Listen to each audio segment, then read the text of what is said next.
Consegnati i premi Maria Randisi 2012. La cerimonia si è svolta all'Auditorium San Gerlando di Porto Empedocle. Si tratta di un concorso giunto alla sua 14ª edizione rivolto agli studenti delle scuole elementari e medie. Un'occasione per ricordare la docente Maria Randisi, una donna che ha lasciato il segno anche per il suo impegno in politica.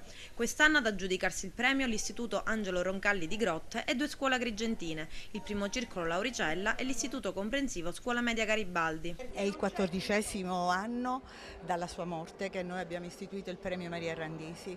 Può sembrare un premio oppure una cerimonia retorica, ripetitiva, non è così. Il tema sulla violenza della lampada d'Aladino, alla quale i bambini chiedono cosa vorrebbero, è sempre attuale. I bambini, i ragazzi, perché sono anche quelli delle scuole medie, rispondono con grande entusiasmo, con grande gioia nei loro pannelli, nei loro DVD, con i loro colori, però anche attraverso queste loro immagini o le frasi che mettono si capiscono delle situazioni particolari che ci possono essere nelle famiglie o le difficoltà interiori dei ragazzi, e oggi ne hanno tante. La scuola Lauricella è una delle tre che riceve quest'anno il premio Maria Randisi.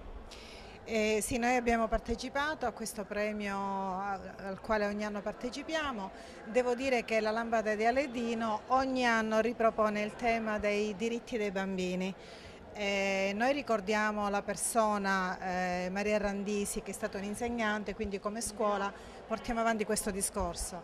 È sempre un discorso nuovo per i bambini, anche se per noi magari sono tematiche e problematiche che già abbiamo affrontato. I bambini chiaramente partecipano sempre con grande entusiasmo. La lampada di Aladino rappresenta appunto questo desiderio che il bambino esprime, e nell'esprimere questo desiderio esprime un mondo migliore, esprime un mondo in cui appunto i bambini e quindi i futuri adulti di domani siano veramente presenti, siano veramente attori, protagonisti e non oggetto spesso di interesse da parte di questo mondo che strumentalizza purtroppo, dobbiamo dire, anche l'infanzia.